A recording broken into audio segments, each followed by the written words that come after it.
क्योंकि जम्मू कश्मीर को इन्होंने एक ऑपरेशन थिएटर बनाया हुआ है। यहाँ पे कोई भी इन्होंने कुछ करना होता तो उसकी प्रैक्टिस यहाँ पे करते हैं। इन्होंने 370 और 35A भी उठा दिया तो उसका हमारे नौजवानों पर बहुत ज्यादा असर पड़ा। हमारी साइड रैना साहब ने एक पैसे का भी काम नहीं किया हुआ है। एक तो 4 साल की भर्ती है तो कंपटीशन उससे भी ज्यादा सख्त कर दिया। हमारे बच्चे यहाँ MA BEd हैं जिनके नंबर भी 90% हैं, उनको कोई रोजगार नहीं है। मेन मुद्दा तो बेरोजगारी का है। क्या हमारे इलाके में कोई पढ़ा लिखा आदमी नहीं था जो एक पोस्ट ऑफिस में वो बैठ नहीं सकता है? वो हरियाणा से लगा, जब हरियाणा से लगा तो उसके बाद उसकी उधर नौकरी लगी, वो छोड़कर चला गया, पोस्ट भी हमारी ले गया, हमारा कोई बच्चा भी नहीं लग सका और जो छोड़कर भी वो चला गया। बिजली आती नहीं है, बिल घर पहुँच जाता है, पानी आता नहीं है, बिल घर पहुँच जाता है। सबसे बड़ा मुद्दा आपके लिए क्या है? वो है जी अग्निवीर, क्योंकि उसी से ही हमारे बच्चों को रोजगार मिलता था। वो हमसे गवर्नमेंट ने छीन लिया है। हमारी आपके माध्यम से ये अपील रहेगी कि अग्निवीर को बंद करके जैसे पहले आर्मी में भर्ती की जाती थी वैसे भर्ती की जाए। मैम सबसे बड़ा मुद्दा बेरोजगारी है मैम, मतलब नौकरी नाम की कोई चीज ही नहीं है मैम। सर आपके लिए क्या मुद्दा है सबसे बड़ा चुनाव का? रोड, पानी, बिजली का मुद्दा ये यहाँ पे है नहीं, ना रोड है कहीं, ना पानी मिलता है, ना बिजली मिलती है। पिछले 10 साल से यहाँ कोई एक ही वाइन शॉप होती थी, आज अभी आप देखो हर मोड़ पर वाइन शॉप, चिट्टा हर घर घर में, छोटे बच्चे जो हैं उनसे चिट्टा बरामद हो रहा है। कि यहाँ पे भाजपा के लोग जो हैं वो अपने अंदर देश, अपने प्रति देश प्रेम बताते हैं, लेकिन हम लोग भी देश प्रेमी हैं। हम लोग इस बॉर्डर खित्ते में रहते हैं, हम उस गोली का निशाना बनते हैं, हम उस बम के सामने रहते हैं जो 24 घंटे जब उसका मन चाहे वो तब हमारे ऊपर कारियाना हरकत कर सकता है। इस वक्त मैं जम्मू के नौशेरा विधानसभा में हूँ। इस विधानसभा में सेकंड फेज में वोटिंग होनी है और यहाँ दो पार्टी के बीच मुख्य मुकाबला है। बीजेपी से रविंद्र रैना जो अभी तक पार्टी के प्रेसिडेंट थे यहाँ, वो उम्मीदवार हैं और NC से सुरेंद्र चौधरी उम्मीदवार हैं। और 2014 में यानी 10 साल पहले भी जब यहाँ विधानसभा चुनाव हुए थे उस वक्त भी ये दोनों ही आमने सामने थे। मेरे साथ नौशेरा के सरपंच हैं और बाकी लोग भी हैं, वो बताएंगे कि यहाँ का चुनाव प्रचार किस तरीके से चल रहा है। और क्योंकि नौशेरा LOC के पास का इलाका है, यहाँ पिछले हफ्ते ही घुसपैठ की कोशिश हुई थी। नौशेरा सेक्टर में आतंकवादियों ने LOC से घुसपैठ की कोशिश की थी और भारतीय सेना ने 2 आतंकवादियों को ढेर भी किया था। हमारे साथ है सरपंच सुनील जी। सर अभी चुनाव चल रहे हैं, सिक्योरिटी भी एक मुद्दा बन रहा है, तो किस तरीके से चुनाव में ये असर डालेगा? देखिए, ये जो सिक्योरिटी का मसला है ये तो 1947 के बाद आज तक चलता आ रहा है और हमारे लोगों को ये खुद ही अपनी सिक्योरिटी खुद ही करते हैं, क्योंकि ये हमेशा बॉर्डर के अगर सेना के पीछे अगर कोई दीवार बन के खड़ा हो तो हमारे जो यहाँ के लोकल लोग हैं वो हैं। क्योंकि आज के पहले भी जब इन्फिल्ट्रेशन की बात करें, फायरिंग की बात करें, पाकिस्तान जब भी अपनी कारियाना हरकत करता रहा तो उसमें हमेशा ताबड़तोड़ इस इलाके पूरे को टारगेट किया जाता था, लेकिन हमारे लोग जो हैं वो घरों को कभी छोड़ते नहीं थे। तो इस हिसाब से देखा जाए तो हमारे जो गांव के लोग हैं बड़े बोल्ड हैं और बाकी सरकार की तरफ से भी हमारी सेनाएं जो हैं लगातार वो अपना काम कर रही हैं, तो हमारे लोगों का सहयोग पूरा उनके साथ रहता है। सर इस बार बीजेपी अपना जो पूरा कैंपेन चला रही है कि 2014 से पहले अशांति थी, 2014 के बाद शांति हुई है, तो उनका कैंपेन इस पे चल रहा है, तो उसे आप कैसे देखते हैं कि हालात सुधरे हैं तब से? देखिए, ये बड़े तज्जुब की बात है कि हंसी भी आती है इनकी बातों पे, क्योंकि जम्मू कश्मीर को इन्होंने एक ऑपरेशन थिएटर बनाया हुआ है। यहाँ पे कोई भी इन्होंने कुछ करना होता तो उसकी प्रैक्टिस यहाँ पे करते हैं। तो जहाँ तक ये सिक्योरिटी का मामला है ये तो देश के लिए है और देश के इसमें इनको इन्वॉल्व नहीं करना चाहिए। बट जहाँ तक हम ये अगर जुमलेबाजी करते हैं तो मैं इनसे आपके माध्यम से पूछना चाहता हूँ, अगर इतना आपने सुधार किया है तो ये आज हर हफ्ते हर दिन जो हमारे जवान शहीद हो रहे हैं वो पहले की तुलना में काफी ज्यादा हो रहे हैं, वो क्यों हो रहे हैं? ये मैं इनसे सवाल पूछता हूँ। और अगर क्योंकि देखिए हर जगह में, और ये नहीं कि बॉर्डरों की बात करें, अंदर की बात करें, कहाँ कहाँ कितने आप डेली रूटीन में देख रहे हैं कितने मिलिटेंट्स अटैक कभी हमारी कानवाई पे हो रहे हैं कभी कहीं, लेकिन ये सिर्फ और सिर्फ इनकी जुमलेबाजी है। बाकी सिक्योरिटी इश्यूज जितने भी हैं वो हमारे लोगों का हमारा एक किस्म से हम कह सकते हैं हमारे मुकद्दर में यही कुछ है, तो वो हम झेल रहे हैं। सर मैं आपके पास फिर आऊंगी। सर आप बताइए कि सुरक्षा की जो बात है, क्या लोग जिस तरीके से जम्मू में भी आतंकवादी हमले बढ़े हैं, 20 साल से लगभग जम्मू रीजन शांत था, लेकिन बहुत से टेररिस्ट अटैक अभी हुए हैं, तो क्या इलाके में माहौल है, लोगों में डर का माहौल है? क्योंकि ये तो खैर एलसी के इलाके में पास का तो इलाका मैम है। अभी तो मिलिटेंसी का इधर बहुत ज्यादा जोर चल रहा है, डेली रात को क्रॉसिंग होती है, तो अभी तो इलाका हमारा डिस्टर्ब ही है वैसे। तो चुनाव अब चल रहा है, क्या मुद्दे हैं, क्या सोच के लोग वोट देंगे? बात ऐसी है कि डेवलपमेंट तो इधर हमारे तो बिल्कुल नाम मुताबिक है, जो भी डेवलपमेंट हो रही है इधर राजन पुल के पार ही है। हमारी साइड रैना साहब ने एक पैसे का भी काम नहीं किया होगा, बिल्कुल मतलब 0% डेवलपमेंट हुई है हमारे इधर। तो चौधरी विकास साहब के ने नाम पे बहुत आप अच्छा मत दें। 3 साल एमएलसी रहे हैं, बहुत अच्छा उन्होंने काम किया मैम। सर सीज फायर है अभी, उसका वायलेशन काफी समय से रुका हुआ है, तो उससे क्या हालात कुछ सुधरे हैं जो बिल्कुल एलसी के पास के गांव हैं? देखिए ये सीज फायर कोई नई बात नहीं है, क्योंकि 99 के बाद भी सीज फायर हुआ। उसके बाद बीच बीच में जब मन चाहा पाकिस्तान की ओर से, जब वो उसका मन चाहता बैठ जाता, जब मन चाहता वो शुरू कर देता, तो ये रूटीन में चलता रहता। और ठीक है, सीज फायर से जब फायरिंग होती है तब लोगों का जीवन जो है अस्त व्यस्त होता है। लेकिन अब जो पिछले 2-4 सालों से हम देख रहे हैं कि ये, क्योंकि हमने पहले भी हमारा जो मुद्दा रहा है, क्योंकि अगर दो पड़ोसी हैं तो जब तक आपस में लड़ते रहेंगे तब तक कोई उसका हल नहीं है। तो जब से हमारी एक ही मुद्दा है कि ये गोलियों से बम्बों से बातें नहीं होंगी, ये मीठी जुबान से बातें होंगी। और जब तक हम एक दूसरे को पड़ोसी ना मानेंगे, जब तक हम बातचीत का रास्ता नहीं बनाएंगे, तब तक शांति का कोई सिस्टम नहीं बन सकता। जी सर आप बताएंगे कि क्योंकि पहले ये जम्मू कश्मीर स्टेट था, राज्य था, स्टेटहुड का दर्जा हटा लिया गया, लेकिन अब कहा जा रहा है कि स्टेट, तो क्या ये एक मुद्दा है चुनाव में, इस पे बात हो रही है? मुद्दा तो है मैम जी, क्योंकि इन्होंने हमारी जो स्टेट थी वो छीन ली थी, वो यूटी बना ली थी। उसमें हमें बहुत लॉस हुआ। जैसे इन्होंने 370 और 35A भी हटा दिया, तो उसका हमारे नौजवानों पर बहुत ज़्यादा असर पड़ा, क्योंकि हमारे बच्चे बॉर्डर एरिया, मैं यहाँ रहता हूँ बिल्कुल अल्फी लैंड पे है सर मैम, तो हमारे बच्चे यहाँ MA BEd हैं जिनके नंबर भी 90% हैं, उनको कोई रोजगार नहीं है। मेन मुद्दा तो बेरोजगारी का है। उसके बाद अगर हम जाएं तो किचन की तरफ जाएं, जो दाल 60 रुपए केजी थी आज वो 100 क्रॉस कर गई है। वेजिटेबल पे जाएं, वो भी बहुत महंगाई हो गई। मुद्दे तो बहुत है, बेरोजगारी का है, महंगाई का है। हम बॉर्डर बेल्ट में रहते हैं, हमारे अभी तक बैंकर नहीं बने। ये रैना साहब 14 साल रहे हैं, आज 10 साल के बाद वापस आए। 14 में आए थे ना, उसके बाद 24 में वापस आए हैं। बॉर्डर एरिया के बैंकर उठाकर इन्होंने अपने घर के नजदीक लोगों के बनवा दिए। क्या ये कोई जस्टिस है? गोले उधर पड़ते हैं बॉर्डर पे, बैंकर बन रहे हैं लंबेड़ी में, ये कोई जस्टिस थोड़ा है मैम। तो हम आपकी माध्यम से ये कहना चाहते हैं कि हमारा जो बॉर्डर बेल्ट है उस पर स्पेशल कोई ना कोई भर्ती होनी चाहिए, जैसे पुलिस की है या और कोई है। और रिक्रूटमेंट देखो, इस अरसे में इन्होंने 4044 स्कूल बंद कर दिए हैं, 4400 स्कूल बंद कर दिए। क्या वो बच्चे कहते हैं कि अकेडमी में जाते हैं? फिर तो अकेडमी में जाना ही पड़ता है हमें। जब सरकारी स्कूल अपॉइंटमेंट और टीचरों की हो नहीं रही, जो पुराने हैं वो रिटायर हो गए, तो बच्चे जिनके गरीबों के पढ़ते हैं उन्होंने तो पढ़ाने हैं ना।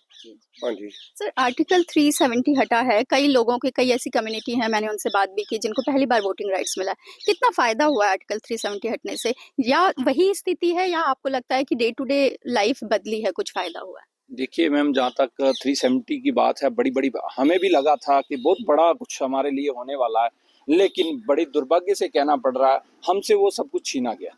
क्योंकि आज बात करें हम जैसे आप सिक्योरिटी की बात कर रहे थे, तो बॉर्डर में एक उत्साह युवाओं में होता था कि हमेशा हर साल एक भर्ती आती थी जो स्पेशली बॉर्डर एरिया के लिए रिक्रूटमेंट होती थी, लेकिन वो हमसे छीनी गई। उसके बाद साथ साथ हम देखे सेना की भर्ती, जो हमारे कलसियां का एरिया, जंगड़ का एरिया, ये गढ़ी का एरिया, यहाँ पे हर 6-6 महीने के बाद सेना की भर्ती होती थी, वो हमसे छीनी गई। तो ये आप बोल रहे हैं कि ये 370 हटने की वजह से ऐसा हुआ है? देखिए हमें तो यही है क्योंकि बॉर्डर बटालियन जो थी वो नहीं आ रही है, नई रिक्रूटमेंट नहीं हो रही है, और जो भर्ती हो रही है सेंटरों में वो भी अग्निवीर करके तो हो रही है। तो वो युवाओं का उत्साह जो सेना के प्रति था वो भी कहीं ना कहीं कम होता जा रहा है, क्योंकि हमारा ये एक बड़ा डिसिप्लिन्ड एरिया था ड्यू टू आर्मी, क्योंकि आर्मी के साथ हमारे लोगों का दिन उठना बैठना खाना पीना सब आर्मी सेना के साथ था, लेकिन वो चीज़ें खत्म हो गई हैं। तो उसके बाद 370 हटने के बाद हम यहाँ की लोकल जॉब्स की बात करें, जैसे हमारा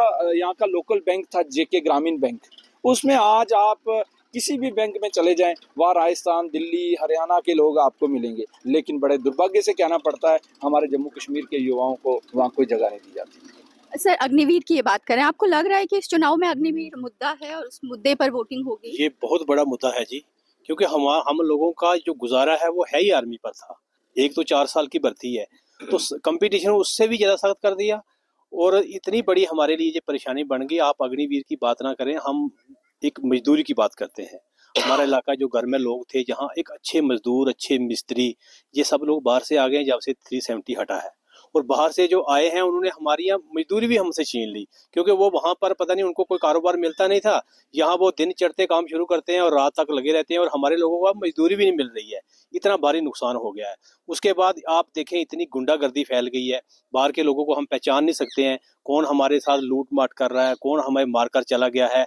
तो हमें तो अमन चैन चाहिए था, जो कि हम इस बॉर्डर इलाके में, एक तो हमें जो पाकिस्तान से फायरिंग आती है उससे परेशान है, उल्टा ये जो बाहर से लोग आ गए इन्होंने हमारे रोजगार भी छीन लिए, मजदूरी भी छीन ली। और यहाँ हमारे, आप बजरौह में खड़े हैं, बजरौह में एक पोस्ट ऑफिस की पोस्ट आई, तो वो आदमी हरियाणा का लगा। यहाँ क्या हमारे इलाके में कोई पढ़ा लिखा आदमी नहीं था जो एक पोस्ट ऑफिस में वो बैठ नहीं सकता है? वो हरियाणा से लगा। जब हरियाणा से लगा तो उसके बाद उसकी उधर नौकरी लगी, वो छोड़कर चला गया, पोस्ट भी हमारी ले गया, हमारा कोई बच्चा भी नहीं लग सका, और जो छोड़कर भी वो चला गया। तो इसलिए लोगों के अंदर बहुत बड़ी एक निराशा है, और उस निराशा के बदले में लोगों ने जवाब वोट के जरिए देना है, और वोट के जरिए हमें लग रहा है कि इस बार कुछ बदलाव होने वाला है। जी।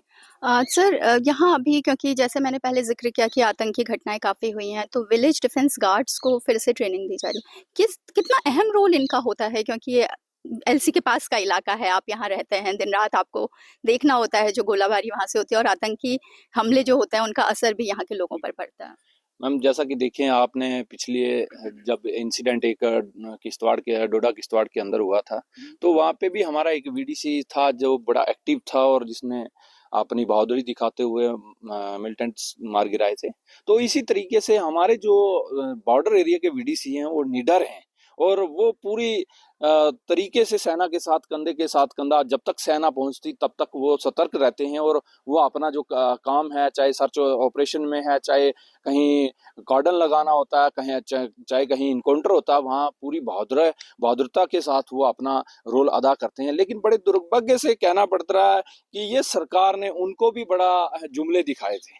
उनको भी ये कहा गया था कि आपकी जो पर मंथ सैलरी दी जाएगी, बड़ा कुछ दिखाया था। लेकिन लोग हमारे जो गन्स लेकर 1947 से आज तक वो काम कर रहे हैं, वो आपकी सैलरी के लिए नहीं कर रहे, वो देश की रक्षा के लिए, और देश की भावना है उनके अंदर, देश प्रेम है उनके अंदर, वो इसलिए काम कर रहे हैं। और मैं आपके माध्यम से ये कह दूं कि यहाँ पे भाजपा के लोग जो हैं वो अपने अंदर अपने प्रति देश प्रेम बताते हैं, लेकिन हम लोग भी देश प्रेमी हैं। हम लोग इस बॉर्डर खित्ते में रहते हैं, हम उस गोली का निशाना बनते हैं, हम उस बम के सामने रहते हैं जो 24 घंटे जब उसका मन चाहे वो तब हमारे ऊपर कारियाना हरकत कर सकता है। लेकिन हम भी देशभक्त हैं। ये चीजें, ये मुद्दे लाकर ये चुनाव ना लड़ें। हम आपके माध्यम से कहते हैं कि ये इस मुद्दे पे चुनाव लड़ें कि यहाँ के एजुकेशन सिस्टम को कैसे ये सुधारेंगे, यहाँ की जो बेसिक नीड है उसको कैसे सुधारेंगे, यहाँ की बिजली जो है वो किस तरीके से देंगे।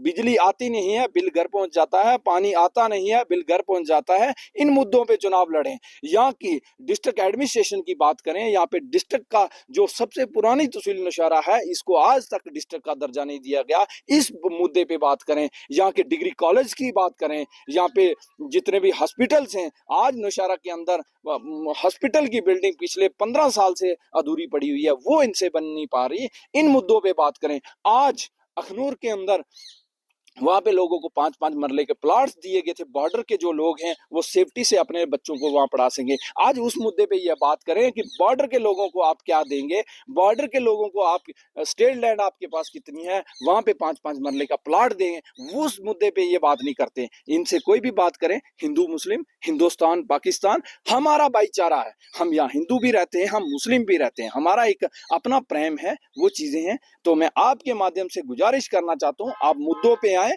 आप जातिवाद को छोड़कर राजनीति, जातिवाद पे राजनीति ना करें, आप मुद्दों के पे व्यवहार पे बात करें। और खास करके एजुकेशन सिस्टम जो हमारे बॉर्डर के बच्चों का खोखला किया जा रहा, और दूसरी बात जो हमारे लोगों से हमारा रोजगार छीना जा रहा, उस पे बात करें। ये बहुत बड़ा मुद्दा है। सर अगर मैं मुद्दों की बात करूं, मैं आप सबसे पूछूंगी एक मुद्दा जो आपके लिए सबसे बड़ा है चुनाव में, सबसे बड़ा मुद्दा आपके लिए क्या है? वो है जी अग्निवीर, क्योंकि उसी से ही हमारे बच्चों को रोजगार मिलता था, वो हमसे गवर्नमेंट ने छीन लिया है। हमारी आपके माध्यम से ये अपील रहेगी कि अग्निवीर को बंद करके जैसे पहले आर्मी में भर्ती की जाती थी वैसे भर्ती की जाए। सर आपके लिए सबसे बड़ा एक मुद्दा? यहाँ पे सबसे बड़ा जो मुद्दा है, हम बड़े दुख से कहना पड़ता है, 1947 के बाद आज तक हमारे बुजुर्ग, उससे पहले भी रहते थे, लेकिन जब से भारत आजाद हुआ है तब से हमारे लोग इन बॉर्डरों पे, इन सरहदों की हिफाजत भी करते रहे हैं, सेना के साथ भी चलते रहे हैं। लेकिन जब से ये सरकार पिछले 10 सालों से यहाँ पे आई है, बहुत बड़ा नशे का खेमा जो है, हम ये आपके माध्यम से पूछना चाहते हैं, क्या उसकी खेती यहाँ कहीं नहीं होती? लेकिन वो चिट्टा जिसको कहते हैं, वो नार्को जो है इस इलाके को बर्बादी के लिए यहाँ पे आ गया है, ड्रग्स के लिए। और हमें हर साइड से मारा जा रहा, हमारे इससे तो हमारा भविष्य जो है वो भी तबाह होने जा रहा है। अगर इस पे संज्ञान ना लिया गया तो हमारा ये इलाका पूरे का पूरा तबाह हो जाएगा। सर आपके लिए सबसे बड़ा मुद्दा क्या है चुनाव में? मैम सबसे बड़ा मुद्दा बेरोजगारी है मैम। मतलब बेरोजगारी, जहाँ भी देखो बच्चे पढ़े लिखे, कोई एमएससी है, कोई कुछ है, मतलब नौकरी नाम की कोई चीज ही नहीं है मैम। सर आपके लिए क्या मुद्दा है सबसे बड़ा चुनाव का? रोड, पानी, बिजली का मुद्दा ये यहाँ पे है नहीं, ना रोड है कहीं, ना पानी मिलता है, ना बिजली मिलती है, कुछ हर टाइम यही है। सर आप बताएंगे आपके लिए क्या सबसे बड़ा मुद्दा है इस चुनाव का? सबसे ये मुद्दा ज्यादा है कि जहाँ भी देखो बीच में के रोडें बिल्कुल नहीं है। यहाँ अभी इलेक्शन आ गए हैं, अभी बीजेपी जो आ रही है चुनाव के लिए, तो बाकी इनके लिए कोई पहले ये 14 साल यहाँ नहीं आए, अभी चुनाव के दौरान ये घूम रहे हैं, हर घर घर जाके वोट के लिए घूम रहे हैं। तो रोड, सड़क, बिजली, पानी, ये सब पानी सबका ये। आपके लिए क्या सबसे बड़ा मुद्दा है चुनाव का? मैम हमारा बस यही मुद्दा है कि देखो पिछले 10 साल से यहाँ कोई एक ही वाइन शॉप होती थी, आज अभी आप देखो हर मोड़ पर वाइन शॉप, चिट्टा हर घर घर में, छोटे बच्चे जो हैं उनसे चिट्टा बरामद हो रहा है। तो बस यही है कि यहाँ पर चिट्टा ये जो बंद है ना, ये सारा बंद होना चाहिए। ये सरकार खुद ला रही है, पिछले 10 साल से पहले से कुछ नहीं था। जब से ये बीजेपी 10 साल रही है, इन्होंने कोई इलेक्शन नहीं करवाया और सिर्फ खाली इन्होंने यूथ को बर्बाद किया। तो ड्रग्स आपके लिए सबसे, सर आपके लिए भी क्या सबसे बड़ा मुद्दा है? बेरोजगारी का ही बेरोजगारी सबसे बड़ा मुद्दा। बेरोजगारी, बिजनेस टोटली ठप है। जितने दुकानदार हैं सभी तकरीबन दुकानें बंद करके बैठे हुए हैं, बस यही। तो ऐसा क्यों, दुकानदारी बंद क्यों है? बस यही बेरोजगारी की वजह से। मैडम बंद इसलिए है क्योंकि देखो पहले फौज थी 17 साल, आजकल अग्निवीर है, और 4 साल में वो कितना बेचारा, ये पूरा इलाका जो है ना हमारा, ये पूरा फौज के ऊपर ही चल रहा है। तो जब फौज ही 4 साल की रहेगी तो ये तो बेचारे क्या करेंगे? जी, ये तो अग्निवीर एक बहुत बड़ा मुद्दा यहाँ दिख रहा है। सर आपके लिए मेरा ये आखिरी सवाल है, आपके लिए सबसे बड़ा मुद्दा क्या है? सबसे बड़ा मुद्दा बेरोजगारी, महंगाई, ये तो सबसे बड़ा मुद्दा है। जैसे इन्होंने बोला कि ये अग्निवीर, हमारे यहाँ जो ये ग्राम आपको वाइट मकान दिखा रहे हैं ना, ये ड्यू टू आर्मी के कारण है। इधर सिविल डिपार्टमेंट है, बहुत ही कम मुलाजम है, तो वो भी उन्होंने बंद कर दिया। अब बेचारे कहाँ 4 साल में क्या बनता है? उनका अपना खर्चा भी होता है, घर का भी चलाना होता है, क्या बचत होती है?